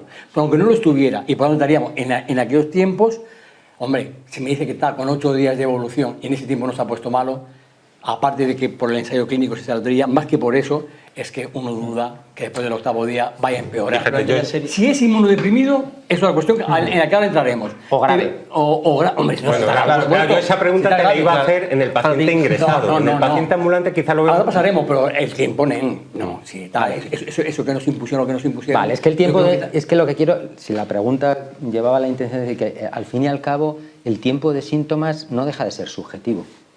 Sí, y no siempre es preciso. No, sobre todo no es preciso. Claro. Sobre todo no es preciso. ¿Cuándo empezaste con síntomas? Pues yo creo que Lo que con pasa es que en un cansado. paciente leve, como dice Santi, si ya han pasado 7-8 días y está evolucionando bien y no ha empeorado, pues probablemente ese paciente no progrese salvo en el inmunodeprimido. Otra cosa es el que hablaremos ahora, Vale. que esa pregunta la teníamos para el ingresado, pero un leve con 7-8 días de síntomas, probablemente. Ya Oye, esperamos ¿y que qué se pasa? cure o que sea grave, entonces ya estamos en otro. Para terminar, que no tenéis límite y nos estamos pasando de nuestros tiempos, yo quería sacar un tema. Alejandro, has comentado acerca de cómo entre los nuevos fármacos has hablado del Lesinterelvir y del Scorpio y de sus resultados, ¿no? Y el Scorpio, en un estudio con el Lesinterelvir, se diseñó no con la finalidad de demostrar disminución del empeoramiento y hospitalizaciones y muerte. Ya se diseñó, sabiendo que eso era muy difícil de demostrar en los tiempos actuales, se diseñó para demostrar el tiempo hasta la resolución de los síntomas, ¿no? Como si fuese el oseltamivir y toda la vida, ¿no? Entonces, bueno, ¿cuánto tiempo tardan en resolver esos síntomas? Demuestran que cumplen el endpoint primario, reducen en 24 horas los síntomas atribuibles a la COVID, disminuye y acelera el tiempo de negativización y eliminación de la PCR, y vamos a dejarlo para discutirlo luego, puede que incluso disminuya la tasa de progresión al síndrome al post-COVID, ¿vale? Lo que yo digo es, ¿os parece que de cara al futuro, y hablando de lo que hablábamos antes, ¿por qué no tratamos para evitar tal? ¿Os parece que tiene sentido la aprobación de un fármaco que lo que va a hacer va a ser mejorar el tiempo de la evolución de los síntomas y acelerar la eliminación del SARS-CoV-2? Yo te hago una pregunta antes de contestarte. ¿Es importante la eliminación, el aclaramiento viral? ¿Eso se ha visto repercusiones en cuanto a la transmisión del virus? Porque si eso tiene repercusión, entonces el efecto que vemos tiene un valor, ¿no? Pero si no tiene repercusión en la transmisión, entonces esa es la primera pregunta que se contesta. Eso es lo que tiene que entrar en la respuesta. Y eso es lo que te iba a responder, que realmente, por ejemplo, con molnupiravir se ha visto que es de los que más baja la carga viral y luego eso no tiene una trascendencia, no tiene una equivalencia en resultado clínico, como cuando se compara con nirmatrelvir o remdesivir. Por tanto, yo quizá en esta fase en la que estamos, para un ensayo clínico, aunque sea difícil demostrar supervivencia o disminución de mortalidad, quizás sí se lo pediría. Claro, pero fíjate que yo creo que va a ser muy difícil que ningún fármaco nuevo demuestre disminución de la mortalidad en el tiempo que vivimos. Oseltamivir para la gripe se aprobó habiendo reducido el tiempo de aprobación de los síntomas en 24 horas. 24 horas. Y ese motivo de aprobación de oseltamivir, que entonces costaba 30 euros, que era un pastón. Sí, pero datos de vida real con oseltamivir, parecidos a estos estudios, no con la metodología de propensity score, sí acabaron demostrando que disminuía mortalidad oseltamivir en estudios observacionales y cosas parecidas, Claro. pero y en investigaciones, pero contestando a tu pregunta, es que probablemente lo que necesitaríamos, pero yo creo que tampoco lo vayamos a ver, es comparar Nirmatrelvir, Ensitrelvir o Remdesivir, ¿no? Para contestar a esa pregunta, porque claro, la pregunta es ¿y cómo se hubiera comportado Nirmatrelvir si el ensayo pivotal se hace ahora con la... Porque estamos hablando de vacuna, pero no nos olvidemos que la inmunidad es híbrida, colectiva, es decir, que ahora muchos de los cuadros COVID que vemos están condicionados porque toda la población mundial ya está infectada, además no una vez, varias veces por SARS-CoV-2, con lo cual habría que ver ahora mismo si los resultados de Paxlovid en ensayo pivotal se reproducirían. Claro, pero tú imagínate que estamos hablando de que a un hombre le duele la cabeza, está mal, cansancio, tos, mocos, 2 días de cama, le das y se toma paracetamol y todo, y le da un antivírico que además le puede permitir volver a trabajar antes porque se haga menos infectivo. Esa era la justificación de los Oseltamivir. Claro. Claro, pero Claro. aquí todo depende de cuánto tienes que invertir para que eso ocurra de lo que cueste el en un fármaco, de lo que paciente cueste, activo. de lo que cueste. En un paciente activo, porque tú estás hablando de un paciente activo. Porque si estamos en un paciente con riesgo de progresión, entonces me tengo que ir al clásico, ¿no? Claro. El Nirmatrelvir, Remdesivir, Exacto. en esos pacientes de riesgo de progresión. Y de repente abrimos el escenario a pacientes que no tienen riesgo de progresión y que le vamos a dar un fármaco de coste X para que se incorporen un día antes al trabajo. Tú lo condicionarías al coste. Yo lo condicionaría a coste Probablemente. porque lo veo muy Muy complicado bien. de otra manera. Perfecto. Muy bien, amigos. Pues oye, pasamos a discutir los graves. ¿Vale? Y aquí vamos a empezar con las preguntas de nuestra gente. Venga. ¿Vale? Bien. Porque el doctor Padilla López nos pregunta, si ingresa un paciente en tratamiento con Remdesivir, le administras la pauta corta de 3 días, le administras la pauta de 5 días y lo prolongaríais en caso de que se trate, por ejemplo, de un inmunodeprimido. Pues mira, te voy a contestar además de algún caso de esta misma manera, justo ese caso. Pues depende si el paciente, lo que hemos dicho antes, si el paciente ingresa por COVID, es grave, es moderado grave. Luego, por definición, va a 5 días. Vale. Por definición. Vale. Eso es lo que hay que establecer, si el paciente ingresa por COVID o ingresa por COVID. Ya sé que esto es muy manido, pero es que tiene una trascendencia clínica diferencial. Entonces es el médico responsable del paciente el que tiene que determinar si el cuadro que presenta el paciente, el motivo que le lleva a ingresar en el hospital, es COVID o no. Si es COVID, 5 días. Y respondiendo a lo que el otro caso de prolongarlo, pues fíjate, yo esta mañana lo he planteado con un paciente. Pues sabes que haría a lo mejor, bueno, en función de evolución clínica y luego además a lo mejor en función de si ha negativizado. Pues no nos olvidemos que la ventaja que tienen los pacientes ingresados es que le puedes monitorizar si negativiza, si aclara virus o no. Entonces, si aclara virus y en 5 días ha aclarado virus, pues dices, pues a lo mejor no sigo. Pero si no ha aclarado virus, a lo mejor sigo. Yo tenía preparado precisamente también, quería que comentáramos el aspecto que comenta también el doctor Padilla de paciente inmunodeprimido. Es decir, y lo ponemos en relación con una pregunta que nos hace Silvia Morillo. Silvia, por cierto, acláranos si lo del COVID prolongado es el síndrome post-COVID o es el COVID prolongado de los inmunodeprimidos, que tienen PCR positiva mucho tiempo. Porque lo que vamos a discutir es que la terminología es confusa. Es fundamental, no es lo mismo COVID persistente que infección persistente. Exactamente. Entonces, yo ahora discuto, pendiente de que Silvia nos aclare si ella nos preguntaba por el post-COVID Claro. o por la excreción persistente por COVID, yo quiero referirme a este último. Lo digo porque, uniéndolo a la pregunta que nos han hecho, si tú ingresas a un paciente con COVID con inmunodeprimido, todos tememos ahora que se convierta en un largo excretor de SARS-CoV-2 y que esté durante semanas, meses, por tanto, limitando su posibilidad de terapéutica de inmunosupresora, la entrada en ensayos clínicos, un trasplante que se le quiera hacer. Entonces, mi temor es que seguramente los 5 días de Remdesivir que hemos estado utilizando en monoterapia se nos queden cortos. Entonces, yo no sé si a un paciente inmunodeprimido en el que tratamos de evitar esa situación, no lo sé, lo pregunto a ver vuestra opinión, no es desde el principio empezar con 2 y 10 días, o si es de esperar a cómo va evolucionando, y en su caso, si no va como Dios manda, pasamos a una pauta más prolongada o incluso a asociarle otro antivírico. Quería que discutiéramos un poco ese punto. Hasta donde yo sé no tenemos... No hay datos. Que va a ser todo opinión de experto. Yo, si es un paciente inmunodeprimido, yo ahora mismo me decantaría por lo que os he dicho. Empezaría, si es el primer episodio. Recordad que hemos dicho que infección persistente, y lo hemos manejado en algún foro, tiene que ser un mes, ¿no? Definido un mes, y que haya pasado un mes y que persista en ese tiempo la PCR positiva. Bueno, pues tú empiezas, si es el primer tratamiento que le estás haciendo al paciente, empieza con 5 días, y yo sería más partidario de mirar si aclara virus, si negativiza. Personalizarlo. Sí, en este momento, sí. Yo creo que no tenemos datos suficientes ni para hacer tratamiento combinado es en este opinión. escenario, ni para prolongar el tratamiento.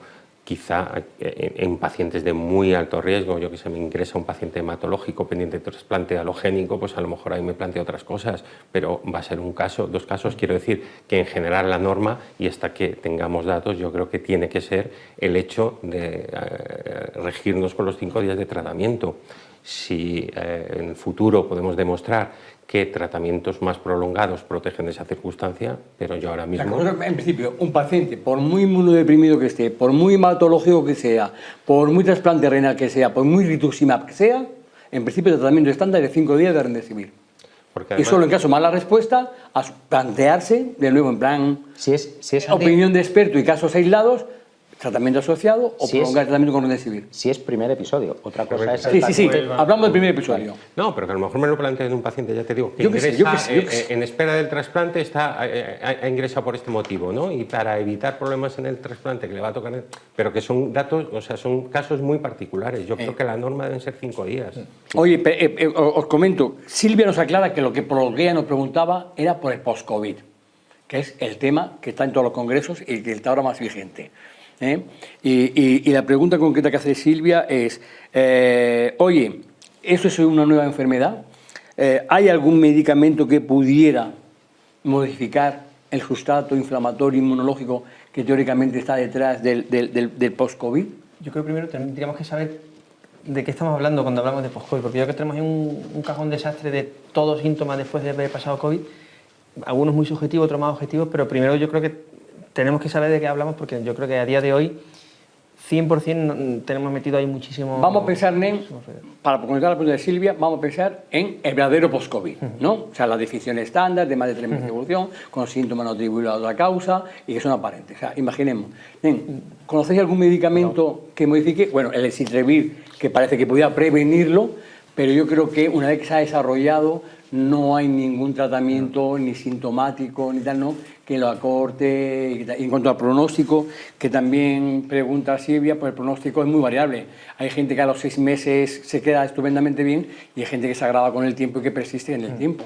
Vamos, yo no es que tenga una grandísima experiencia en post-COVID, pero de los que he visto, el 90% diría que al final es cuestión de tiempo y acaba el cuadro remitiendo, que son pocos los que quedan realmente con clínica persistente. Al cabo de un año es cuestión un poquito de paciencia. Sí, pero en los pulmonares y parte de los neurológicos sí que se quedan las criaturas, bueno, los señores y las señoras sí que se quedan tiempo ahí hechos polvicos. Ahí quizá en lo pulmonar lo único, pero vamos, no hay tampoco tanta experiencia ni tantos estudios, quizás es que es lo que decía Alejandro, que no sé, y cuando lees de post-COVID al final te acaban diciendo que no es una enfermedad, que son muchas enfermedades a veces diferentes y que es un cajón desastre ahí donde se mete un montón de cosas y probablemente haya enfermedades diferentes. A lo mejor la afectación post-COVID pulmonar tiene que ver con la trombosis microvascular que puede ahí incluso seguir persistiendo, entonces ahí no sabemos qué papel puede tener la anticoagulación, ¿no?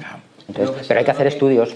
Que el COVID actúa como trigger de enfermedades autoinmunes, autoinflamatorias que están ahí, que hubiera sido COVID, hubiera sido una otra infección y ahora... Pero no tenemos nada, una vez que se desarrolla no tenemos nada para combatirlo, ¿no? Hombre, ahí sería bueno si los estudios que se están haciendo y que están empezando del efecto realmente de los antivirales, si aparte de lo que ha comentado Juan, de si son capaces, que no nos olvidemos, si son capaces también de disminuir la transmisión, que es otra cosa que también tenemos que darle una vuelta, por ejemplo, el Tamivir está aprobado para quimioprofilaxis, o sea que es otro valor que habría que darle a los antivirales, y es demostrar que eso lo veremos a lo mejor también con esta metodología de propensity score, ¿no? Un estudio que se podría hacer con esta metodología que nos ha dicho Mozafari es ver si hacen más post-COVID o no post-COVID, comparando el brazo de Remdesivir con un brazo de no Remdesivir, ¿no? Eso- Tendremos datos, si Dios quiere, en el futuro imagino que tendremos datos, aunque medir post-COVID es complicado. Oye, y yo quería hacer una pregunta antes de que cerremos y a falta de otras preguntas, quiero hacer una pregunta, Nen. Hemos comentado, yo quería comentar dos situaciones particulares con Remdesivir, porque, Nen, te han limitado, como tú bien decías, a hablar de antivírico, y claro, hablar de antivírico sin el paciente hospitalizado es hablar de Remdesivir, porque no hay más, ¿no? Entonces, Nen, hemos tratado el tema de los inmunodeprimidos, que yo quería que lo tratásemos, y hay otro grupo de pacientes que Nen que ha señalado ahí. ¿Qué pasa con la ventilación mecánica? Claro. Quiero decirte, porque claro, está claro, si un paciente está en la planta con Remdesivir, progresa y eso lo lleva a la UCI, pues se termina el ciclo de Remdesivir. Eso todos los intensivistas están de acuerdo. Pero sin embargo, por los estudios iniciales que hubo, se sigue arrastrando la idea de que una vez que un paciente llega a la UCI, Ya no como es. todo es atribuible ya al síndrome inmunológico, al inflamatorio, pues entonces ya, ¿para qué queremos tratar el virus? El tratar el virus no tiene sentido, ¿no? Y tenemos la cabecita aquel esquema en que ahí no vea virus y no lo hacemos. Sin embargo, algunos Fíjate. estudios de vida real que han mostrado señalan a que incluso los pacientes que están en la UCI con alto flujo o con ventilación mecánica se beneficiarían. O con membrana extracorpórea. O con membrana Incluso sí, algunos, con ECMO. ¿eh? Sí, sí. Y en esa corte había de membrana extracorpórea y ventilación mecánica invasiva, no invasiva. Si no recuerdo mal, estoy hablando de memoria, había 8.000 pacientes. Quiere decir que es que no estamos hablando de 10 pacientes y era estadísticamente significativo. Y te voy a contestar porque cuando estaba preparando esto y precisamente a raíz de estos datos digo, ostras, los intensivistas de mi hospital o de cualquiera de los hospitales que estamos aquí conocen estos datos. ¿Vosotros creéis que los Los conocen? intensivistas son muy enemigos de dar antiviricos. No. No, porque yo no tengo, o os pregunto de otra manera, ¿os consta que se haya usado Remdesivir en las UCIs? No, la inmensa mayoría de los intensivistas están en contra de. Por eso quería que lo aclarásemos entre nosotros. Pero este ¿no? estudio sugiere que probablemente haya que empezar a cambiar, que eso puede ser un cambio de paradigma, ¿no? Yo quiero enlazarla con la autopregunta que te has hecho antes, la de los tiempos. Porque a lo mejor también es más fácil Es lo convertir a un mismo. intensivista en ese marco temporal, ¿no? Claro, pero el eso- tema de los tiempos, 7, ellos tienen muy claro a lo mejor que precozmente está bien, pero cuando el paciente evoluciona mal, quizá llegamos tarde. ¿Cómo lo ves? Yo ahí siempre recuerdo cómo fue nuestra primera aproximación, incluso dentro de nuestro propio hospital y en los foros inicialmente. Estamos hablando del año 2020, pues tú eras o del Solidarity o del ACTT1. Esto lo recuerdo perfectamente, ¿sí o no? Absolutamente. Y yo siempre decía, bueno, claro, pero es que el Remdesivir no es un antiinflamatorio. Entonces, ¿qué le puedes pedir a Remdesivir como antiinflamatorio? Lo que lleva a los pacientes a la UCI era la hiperinflamación. Entonces, ¿para qué voy a usar yo? ¿Qué nos faltaba? Pues conocer y afrontar la COVID como una enfermedad vírica, ¿no? A lo mejor es por deformación, que venimos del VIH y estamos acostumbrados a que ese marcador subrogado, que es la carga viral, te dice que hay virus replicando. Entonces, a lo mejor tendríamos que incorporar ese chip, por eso lo decía, el cambio de paradigma en la infección respiratoria. Entonces, si hay replicación vírica, pues intuitivamente es bastante fácil de entender Claro. que puede tener más actividad o más beneficio un antiviral. Claro, a nadie se le ocurre no tratar una bacteria en un shock séptico, porque ya lo que está funcionando son los mecanismos del shock séptico. Por ejemplo. Le ponen antibióticos que se eliminan la bacteria por un lado, que no prolongue la respuesta inflamatoria, y por otro lado, idealmente si tuviéramos la manera de tratar el shock séptico, no lo tenemos. Aquí pasa lo mismo. Yo creo que seguramente dejar al virus revoloteando por ahí, que podría estar promoviendo mayor respuesta inflamatoria, es un error a la vista de los datos. Con una peculiaridad, además, y es que estos graves, a lo mejor no lo hemos recordado, pero todos van con desametasona. Y la desametasona favorece la replicación viral. Muy bien, chicos, ¿tenéis alguna cosa que Yo tengo una última pregunta. Vale, la Para última. los pacientes ingresados, porque ahora lo que vemos quizá no es el diagnóstico primario de COVID, sino que muchas veces pues vemos lo que pasa con la gripe, patología comorbilidad exacerbada. Mi pregunta es, si ingresa un EPOC exacerbado con fiebre y un esputo purulento, hablabas del shock séptico antes, pero sin irme al shock séptico, a ese esputo purulento le vas a poner antibiótico. Si ingresa un EPOC exacerbado con un COVID, ¿no le vamos a tratar? Porque esté exacerbado. Estás haciendo preguntas de la vida misma, de la vida misma en el sentido de que es que a nosotros nos llaman por esto que tú estás diciendo. Entonces, la respuesta, yo lo que respondo es, Vamos a ver, ¿tú consideras que la realización de este POC es el COVID? ¿Sí o no? Sí. Trátalo. Pues trátalo. Y si no, pero es que puede estar asintomático de COVID. Y como diferencia que los síntomas, parte de los síntomas que tiene no son por el COVID, vamos, yo no tengo ninguna duda, ¿eh? Claro. Ni la circunstancia. Hay que tratarlo. Y te apuro más, si no es una enfermedad respiratoria cuyos síntomas se pueden solapar, si me dice que era también una insuficiencia cardíaca, Exacto. con síntomas claramente diferenciados, es lo que iba a también, decir, es lo que iba a decir. Es decir, puede ocurrir que no le esté causando los síntomas, que lo meterían en un ensayo clínico y que ponemos. Pero si un individuo se ha descompensado, Insuficiencia sin esa cardíaca. insuficiencia cardíaca, pero tiene un COVID, le da todo el COVID. Está claro que ¿Cuántos cuando... antibióticos no se ponen por itus con una leucocituria Exacto. en una insuficiencia cardíaca como causa de descompensación? Y no tienes la bacteria ni tienes nada. Bueno, que es que cuando una patología se Bueno. exacerba y tienes una causa, hay que tratar la causa, evidentemente. sí, eso es. Igual que hacemos una insuficiencia cardíaca, si es causa, una fibrilación auricular. Habrá que tratar la fibrilación auricular, que es el que Lo desencadena mismo. la insuficiencia cardíaca. Así Yo es. creo que la mayor parte de la gente lo trataría, ¿no? Sí, de acuerdo. Muy bien, amigos, pues muy bien, muy bien, chicos. Oye, en lo que estáis ahí, muchísimas gracias por aguantar hasta el final y acompañarnos y darle sentido a esto que estamos haciendo. Y por nuestra parte no nos queda más que decir, más que, oye, agradeceros a vosotros, agradecernos a nosotros y agradecer a la gente que hace todo posible. Esto se ha hecho, ya sabéis, pues gracias a Gilead, que ha patrocinado la reunión, pero también queremos agradecerle a SEMES. Yo simplemente quería decir una cosa, Santi, es que el que haya llegado tarde o el que quiera verlo después, lo puede ver en el canal YouTube de SEMES en los próximos días y ahí Eso es. estará para que podáis verlo. En Exactamente, pues SEMES, agradecerle este gesto de fraternidad que tenemos, sociedad hermana, y oye, y a la Fundación SEIN GESIDA, que nos lo pone todo siempre tan fácil para llegar a vosotros y para poder hacer esto posible. Amigos, muchas gracias y esperemos que prontito tengamos otra ocasión de encontrarnos, aunque sea en la distancia. Y si es en lo físico, mejor. Muy bien. Hasta luego. Muchas gracias. Hasta luego.